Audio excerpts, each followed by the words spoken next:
Assalamualaikum warahmatullahi wabarakatuh. Salam Rimaya, salam Archer. Jadi di kesempatan kali ini saya ingin sedikit sharing-sharing lah ya, kita bilang sharing-sharing mengenai cara pengukuran. Saya yakin maker-maker di negeri ini itu cukup berbakat dan cukup direkomendasikan ya kalau untuk karya-karyanya. Tapi mungkin ada sebagian yang tidak begitu peduli dengan alat pengukurannya gitu, sehingga antara maker yang A, B, C, D dan seterusnya itu bisa terjadi perbedaan gitu, perbedaan pengukuran, dan itu mungkin akan sedikit membingungkan kepada konsumen ya. Contohnya misalnya si A membeli tumring dari si seorang, ya kita anggaplah membeli kepada si B gitu kan, lalu dikasihlah tumring ukuran sekian gitu kan, cocok, ternyata cocok. Lalu mungkin tumringnya hilang, beberapa waktu kemudian tumringnya hilang dan dia memesan lagi kepada si B. Mungkin si B belum punya waktu sehingga mencobalah memesan ke si C gitu kan, ke si C. Dan si A memesan dengan ukuran size yang sama. Jadi oleh maker C dikasih ukuran yang sesuai permintaan oleh si A, dan ternyata mungkin kebesaran atau kekecilan gitu kan, kenapa bisa beda. Itu jadi gini, ladies and gentlemen, sigmat kita akan mengukur biasa pakai sigmat. Nah, pada sigmat itu ada bagian sini dan bagian sini. Ini kita untuk mengukur bagian luar dan ini untuk mengukur bagian dalam. Ya, bagian dalam. Jadi biasanya untuk pengukuran tumring itu kan umumnya menggunakan ukuran luar. Mereka mengukur jempolnya dengan ukuran luar seperti ini. Nah, misalnya didapatlah ukuran ini 22 gitu kan, 22. Lalu didapatlah ini ukuran 20 gitu kan, dapatlah ukuran 20. Oke. Nah, dibuatlah sesuai ukuran itu 22, tapi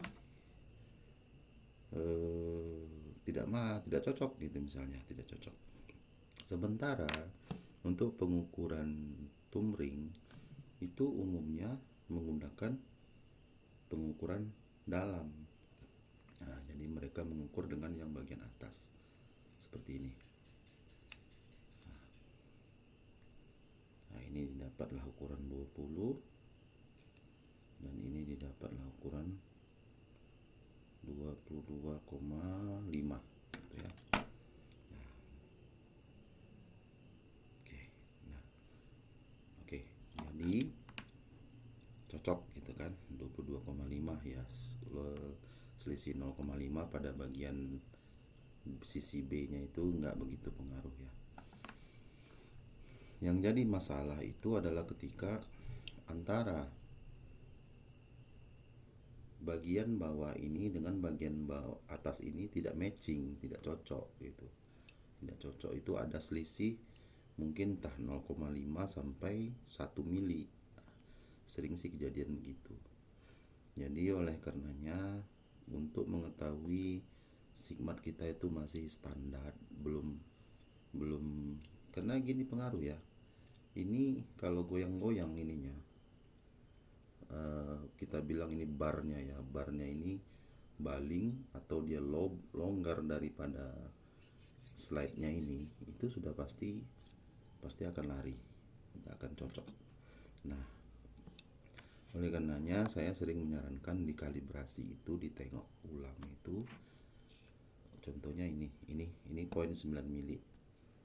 Ya, OD-nya itu 9 mili dan ID-nya itu 8 mili. Nah, gitu. Jadi kita lihat itu spek dari poinnya. Ya, ini poin CNC import dan akurasi, maksudnya bukan akurasi, maksudnya persentasi miss-nya itu ya kalau bisa 0% ya. Toleransi miss-nya itu 0%. Jadi ini dia memang tulis 9 mili. Di Sigmat kita pada pengukuran luar itu memang 9 mili. Lalu kita lihat umumnya sih bagian dalam itu 8 mili. Kita lihat. Dan ini memang menunjukkan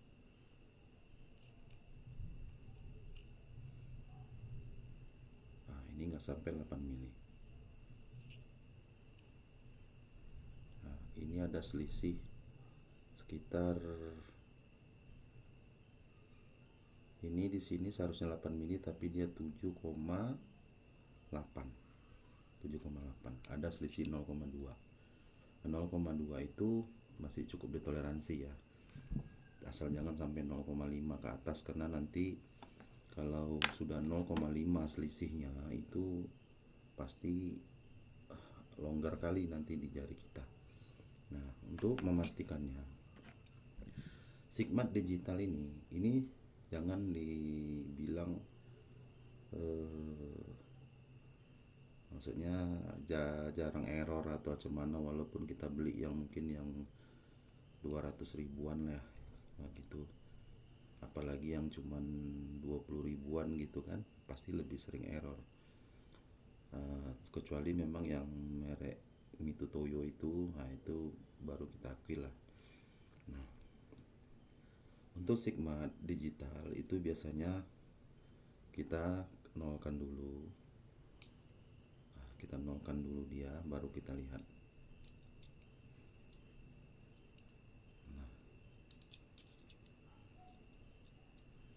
9 mili seharusnya dia buat di sini 8,91.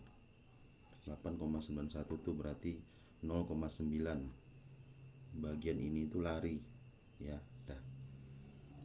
Lalu bagian sini OD.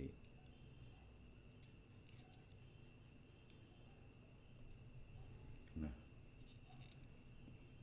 dia buat 7,69. Ada selisih tadi kita bilang di sini 7,8. Yang ini dia 7,69,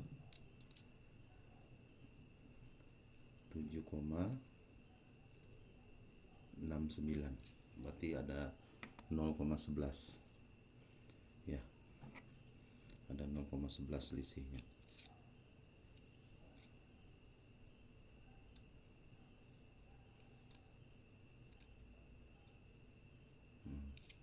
Jadi jangan dibilang ini Sigmat digital itu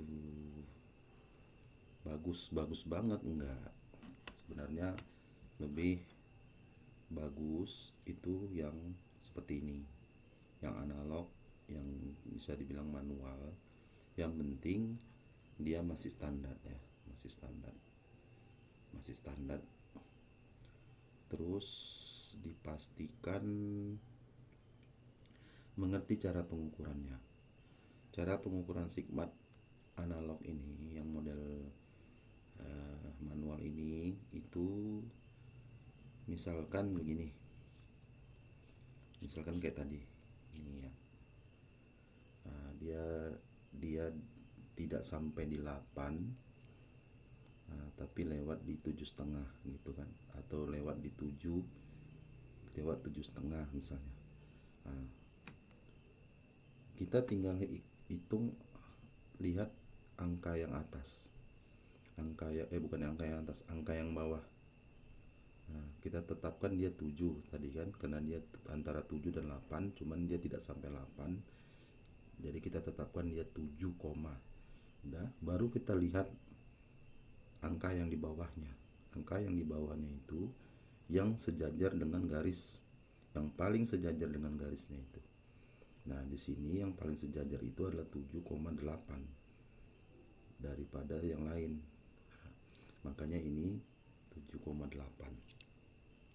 Seperti itu, harus dipahami cara pengukuran ini sebenarnya lebih baik daripada yang digital ya. Digital tengok nih. Nah, kadang kita sering lupa kan, ke nol, mengembalikan dia ke nol, dia udah 0,2 di situ. Nah, kita zerokan lagi. Seringnya sih gitu. Ini sih bisa dikalibrasi ulang, maksudnya dinormalkan kembali. Itu kan ada tombol-tombolnya itu, ada setelannya. Nah, itu bisa diapakan. Nah, pada posisi ini misalnya dia lebih sering ke kurang gitu kan. Dan pada posisi seharusnya dia 0, dia lebih minus 1 gitu.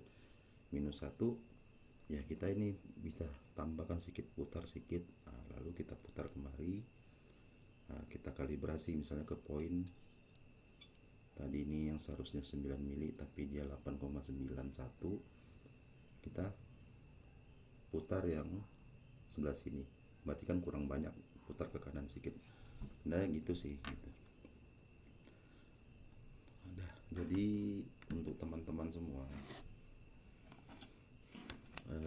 harap diperhatikan alat ukur kita gitu kan. Contohnya seperti sigma. Kadang nanti kita sudah buat sesuai ya, memang sesuai menurut kita, misalnya 8 mili udah sesuai menurut kita, tapi ternyata di sigma orang mungkin hanya 7,5 atau 7,8 gitu kan. Jadi ada ketidaksecocokan di situ. Lalu apalagi itu untuk ukuran tumring ya. Tumring kalau sampai lari sampai 0,5 itu pasti nggak nyaman. Nah, saya sih sering kejadian itu terjadi, mungkin sigmat yang plastik. Nah, itu jauh itu larinya. Semakin barnya ini tidak bagus, barnya ini maksudnya ini bahannya ini tidak bagus, dia kemungkinan melengkung, baling itu pasti lebih banyak. Makanya ada beda antara harga ya, beda kualitas itu di situ gitu.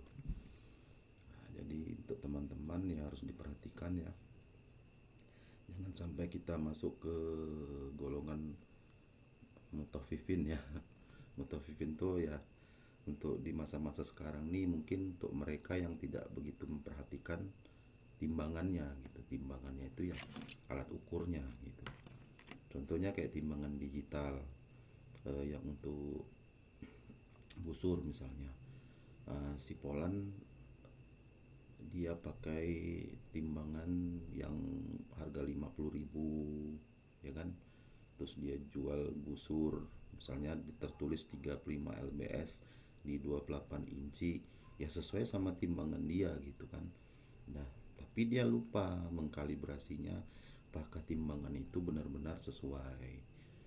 Jadi cara mengkalibrasinya itu, melihat dia benar enggaknya itu ya, kita harus punya suatu produk yang misalnya kayak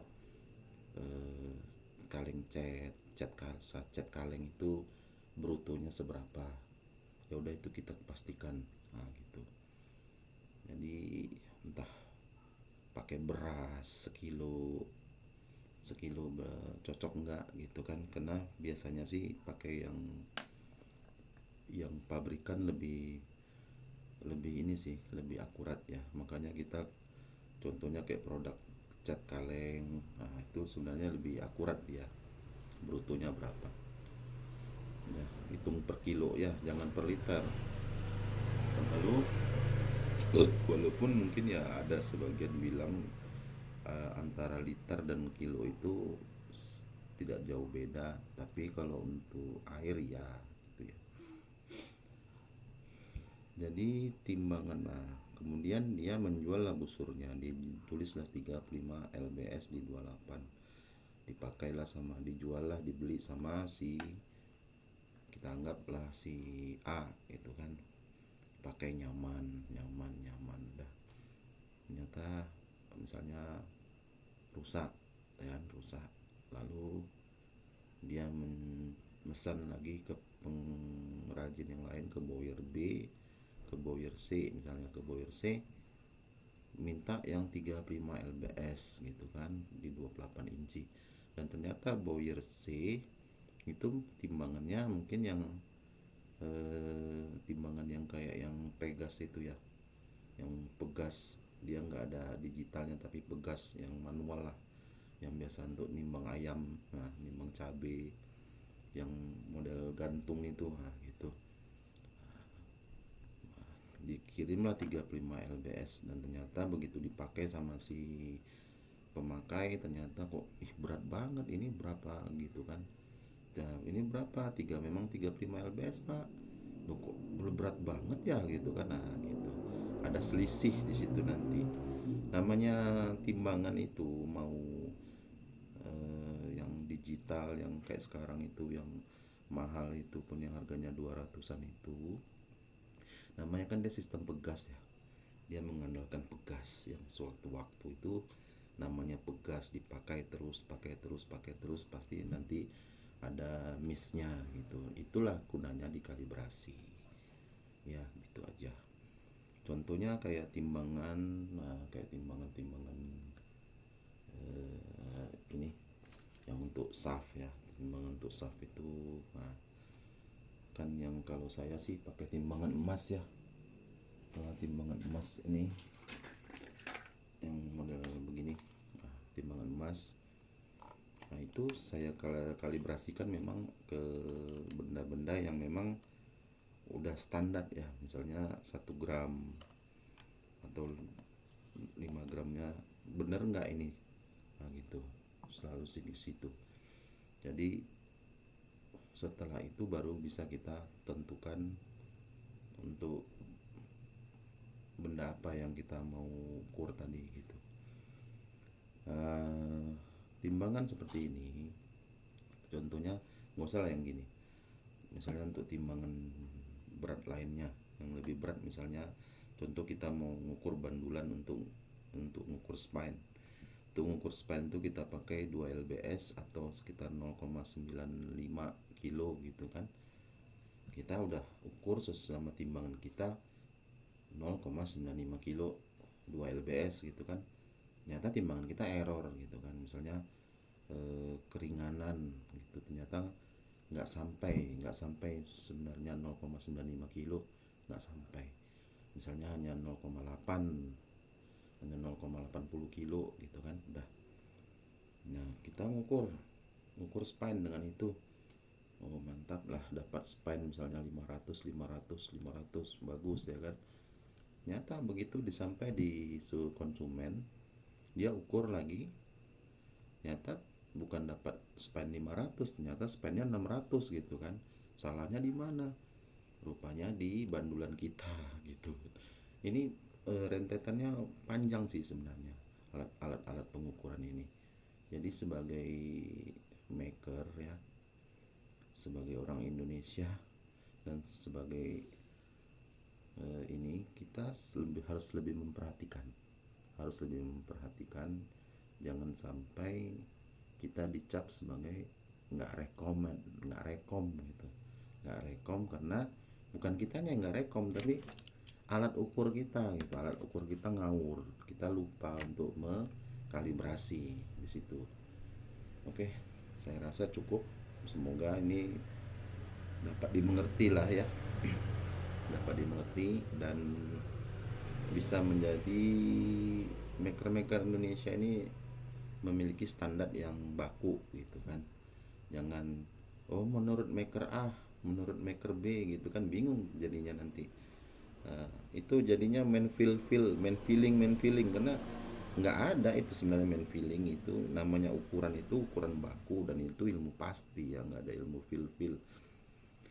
Jadi harus ada standar bakunya juga, untuk itu alatnya juga harus punya standar baku. Itu nggak bisa main feeling gitu, nggak bisa. Oke, saya rasa cukup, semoga ini ya sedikit banyaknya bermanfaat. Assalamualaikum warahmatullahi wabarakatuh.